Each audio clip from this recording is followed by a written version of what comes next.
0 minus negative 2 over 4 minus negative 4. Look at my signs. If you go wrong there, if you don't substitute in brackets, you're definitely going to get wrong answers.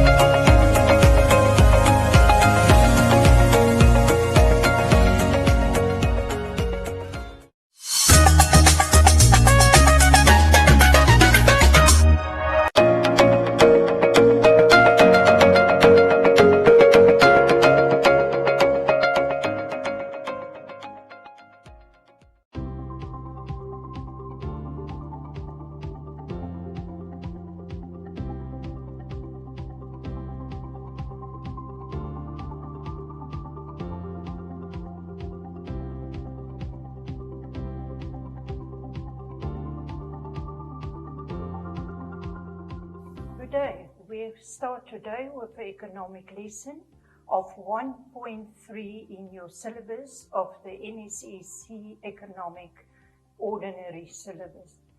Okay, 1.3 is about specialization, and we will specifically look into division of labor. Okay, the first which we are going to look at is what is specialization. If I use the word in economics, what does that mean? They say this idea was started by Adam Smith. That was in the industrial area or time, industrial time, and before that there was no division of labor ever. There was no specialization by a certain person. So at that time it was discovered and implemented in factories. That is just for interesting sake. Okay, the definition of specialization is when an individual or a firm or the government concentrate on the production of a good or a service. One good or a service. So again, specialization is when an individual or the government or a firm concentrate on the production of one good and service. Why? It is to increase the efficiency, that means the speed at which you produce, and it also will increase your profits. That's why you do that. Okay. Now we will look at different forms of specialization. We get individuals that specialize, and that means like a doctor who become a specialist in what he is doing, and he become a gynecologist. That means he's only working with women, or you get doctors that only work with children. So that individual specialize in one specific service that he offers. Okay, then you also get regional specialization, and it's for us very clear in Namibia, because in the southern region, most of the farmers farm with sheep. If you go to the northern region, most of the farmers farm with cattle. And if you see on our western regions, there's lots of mining. So you can see each region specialize in different goods or services that they mainly produce. They concentrate on that. Okay, then we get firms that specialize. So you get a certain firm that is, for example, a bakery, but the only thing they bake is wedding cakes. Then this business specialize in the production of wedding cakes. Go back to the definition, and there you will see they concentrate on the production of one good and service. Okay, and then we get also industries that specialize. So if you put a lot of firms together that produce exactly the same thing, say, for example, shoes, then it becomes a shoe industry. That all that firms is part of one industry which they call the shoe industry. So that industry then concentrate on shoes. Okay, then we also get countries that specialize. And later on in the syllabus, when we do international trade, then we will come back to this and decide which country will concentrate on which product. The product that you concentrate on, you will produce and export then to the country with which you have this trade relation. So, for example, between Namibia and Botswana, both are farming with cattle and both have diamonds. So who will concentrate on mainly producing diamonds and who will concentrate on mainly producing cattle? If you can do that, then you know it will improve the efficiency of both countries, and it will also improve the profits that they can earn out of the production of the products that they produce. Okay, the last point of specialization is division of labor. We will look at division of labor, but this has to do with the production process of a certain product that you produce. You divide this production process into different units. This different units is all manned by a human or by a machine. And you, as a person, just concentrate on one task then. And we will look at that, how that improves the standard of living. And not only that, but specifically, not the efficiency of this firm, how much they can produce, if you compare it before specialization. So how did the speed of production increase, and then also how it affects the cost of the production and the profits of the firm. So you can do a group work session where you work 3 or 4 together in a group, and tell me, what do you think? Why will countries feel that it's good for them to specialize in a certain product and build up a relation with other countries? So you can see here on the PowerPoint, they say, why do you think countries want to specialize in the production of a good that they produce at the lowest cost and at the highest speed, and then export it to other countries? Why will a country want to do that? So you can sit and think a bit about this, and at least 10 to 15 minutes is required, and just try to get 4 points why you think a country want to do that. Okay, for the answer of this, you can offer that it increase the demand for your product, because you have now 2 countries that you can provide goods to, so the market increase for your product. Secondly, if there's a higher demand for your product, you can also produce more, and if you produce more, you need more workers, so it's very good for a country if it affects their employment rate. And then a next point that you can think of is, if we not only produce for Namibia, but we also produce for Botswana, then the country's output, the amount of goods and services that we produce in this country, will also increase. And then the last one, as I already have mentioned a bit, that if you trade with a country, you can build up very good relationships, which may help you in the future if you need assistance or help from another country. So that's why countries do it. It's not only to make profits, it's also about the relationships between countries. Okay, let us just look again at the definition of division of labor. Division of labor is defined as a production process of goods and services which is divided into different units and will be manned by a machine or by a worker.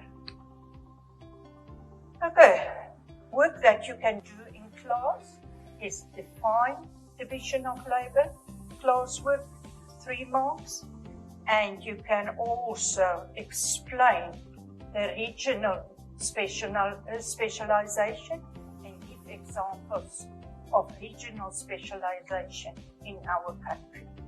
So explain in words what that means to you and give an example. Okay, and then I also have for you exam questions, or which you can use in a test. The first one is explain the meaning of division of labor, also normally 3 marks allocated to that. And then they say describe specialization and add examples to it. Then if it's 8 marks, you can choose any 4 of this and you can explain all 4 of them and put a good explanation with the example will then give you 8 marks.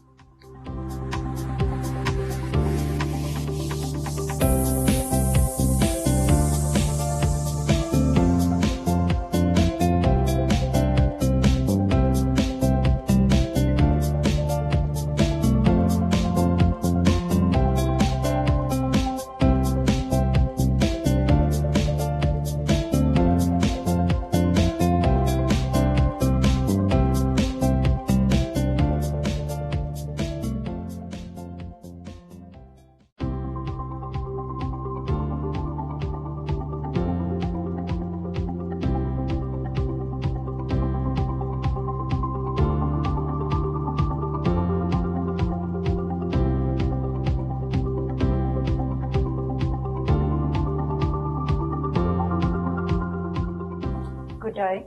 We start today's economic lesson. We will cover 1.3 in the syllabus, but we will look at the B part, which is only about division of labor.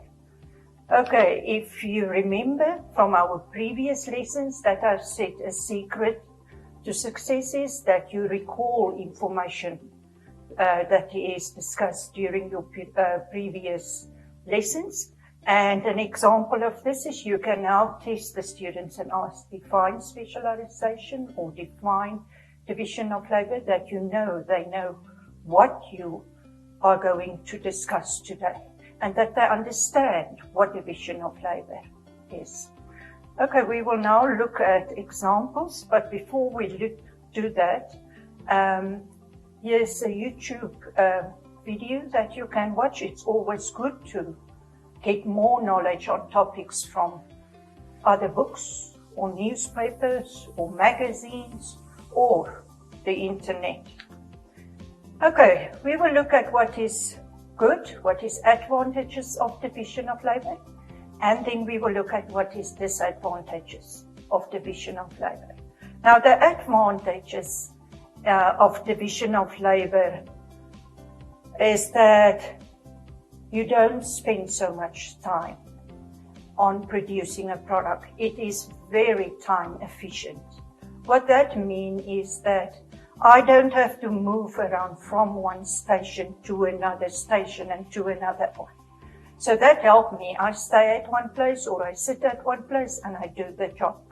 So I put the product in a packet, seal it, hand it over to the next person. Okay. Another advantage is that you share cost in this production process if you use division of labor. So, for example, I have done the whole job myself. That means that I need every tool needed to do this.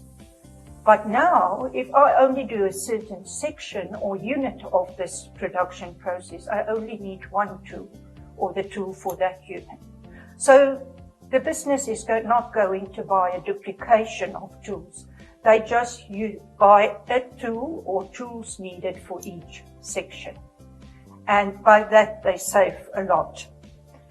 Then the third point is that If you can produce it at a lower cost, you can also sell it at a lower cost. And we all know that if you sell goods of good quality at a lower cost, the people will demand rather your products than the expensive product. Okay, another problem is that the output increase because the workers that are responsible for a specific unit become experts in what they are doing. They are so good because they do it over and over and over. Okay, then the other important point that you can look at, it is, in a sense, easy to get a job. Because you can say, I am specialized in cutting diamonds. So I don't do the whole process of producing, say, the jewelry. I can only do that specific part. So they say it's easier to find a job which is more for a specific interest. Okay, and firms that use division of labor can be more efficient, their output can be more, and if their output is more, then what's happening? If a firm's output increase, then they will achieve higher profits, and then a part of these profits they can give in higher salaries to their workers, or these workers can share in the profits at the end of the financial year. So that is also a very good incentive for workers to increase their efficiency. But if workers can earn a higher salary because they are earning more, higher income or a share of the profit, then you understand that their standard of living increase. But it's not only theirs, it's also their family that will experience a higher standard of living. The last point, which is the advantage, is if you build a machine for one unit of a production process, it's much easier to design such a machine and build such a machine, because that machine is just doing one task. If you must build a machine to the complete production process of a product, then it will be a very expensive machine and very complicated to do that. So you can see in this, you will have at least 8 advantages that you can offer if you get a question like this. Now, on the other hand, they can ask you also what is bad about division of labor? What is the disadvantage of division of labor? They say if people do division, or if they are responsible for one unit of a production process or involved in division of labor, they, as we have said, redo the same job over and over, and they may get bored. If they get bored, you would know that ones get very tired, and then you lost concentration, and that may affect the quality of the product that you produce. Another disadvantage is if you lost a job, it is sometimes in a country like Namibia difficult to get that specific job that you are trained for, because perhaps there is just a need for 2 people that do that job in Namibia, and now you lost your job, and to get a job like that, it's not available in the country. So you have to look, or you will be forced to look outside the country then, if you want to continue doing this job.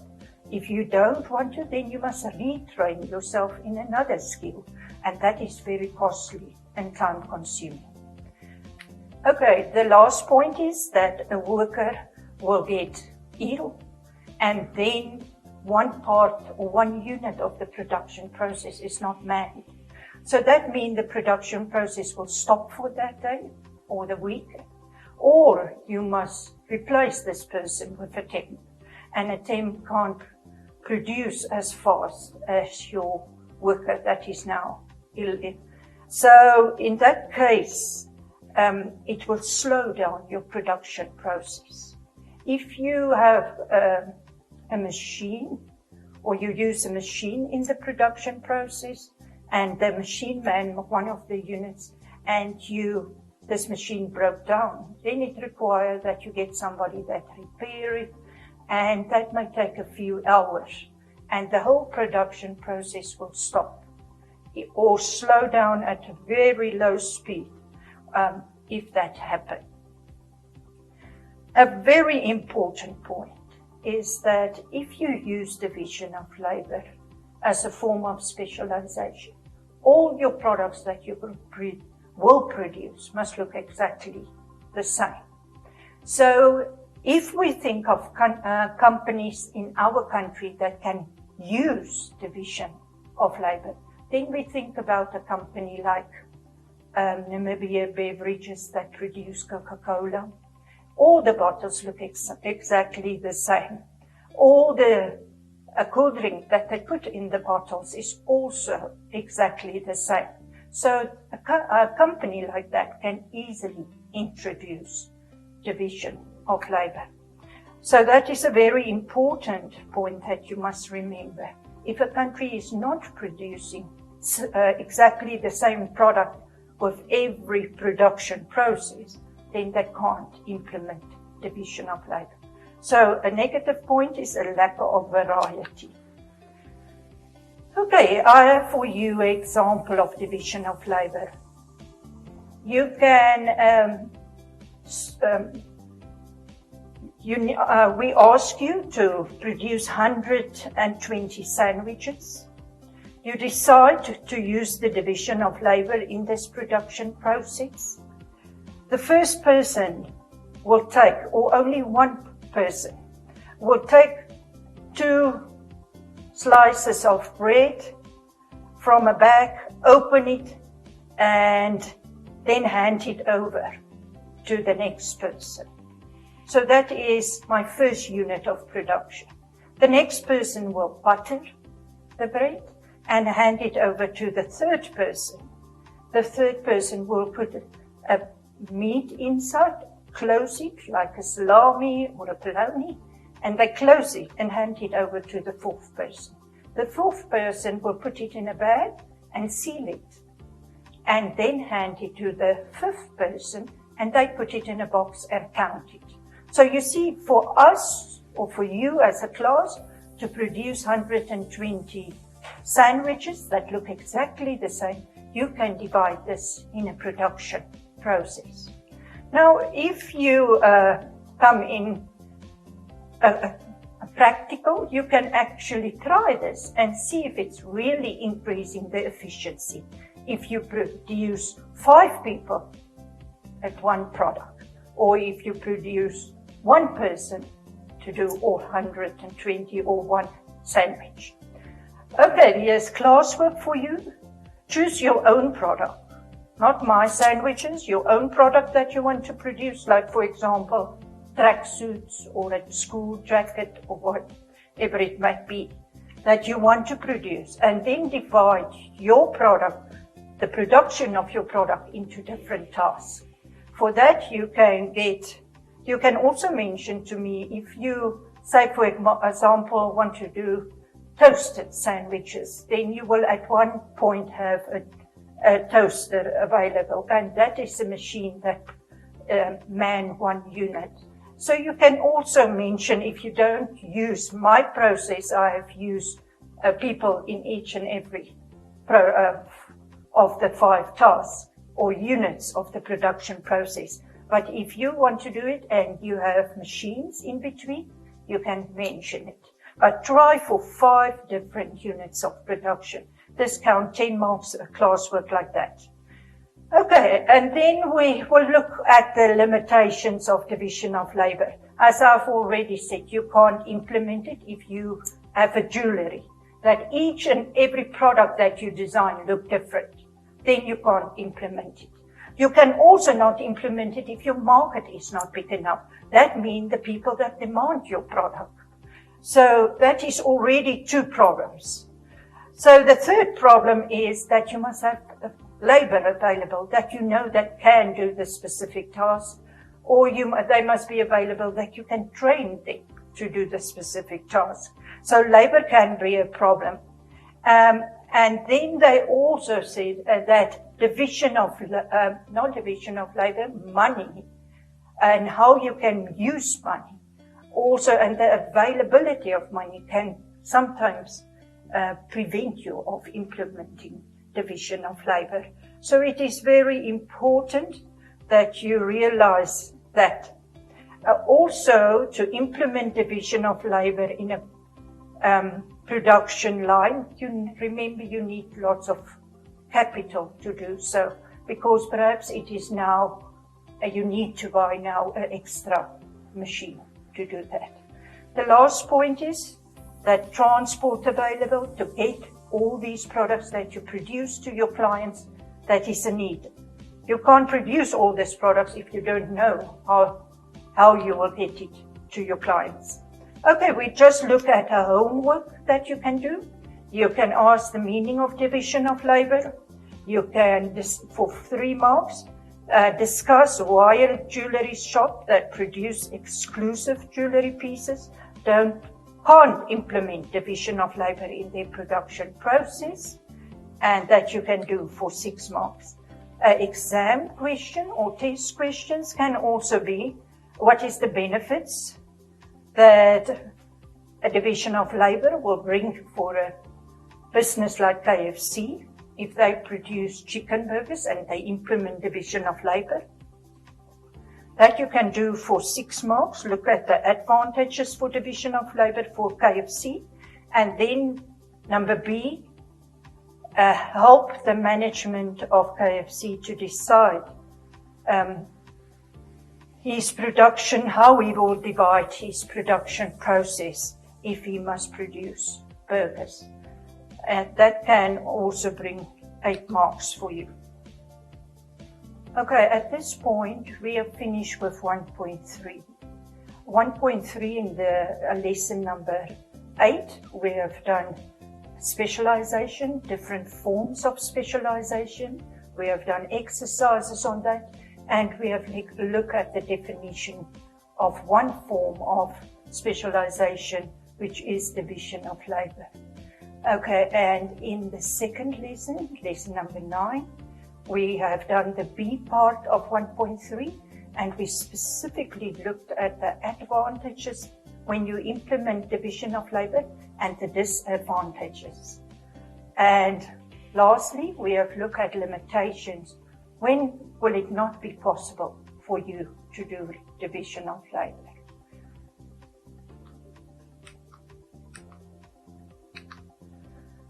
You can do a group work exercise where you test your efficiency of the production process. You can do the example of sandwiches and let one person produce the 2 sandwiches. And then you put the 5 people in the production process and you let them produce 10 sandwiches. And in each time, you calculate the time that the one person took to produce 2 sandwiches and the 5 people used to produce 10 sandwiches.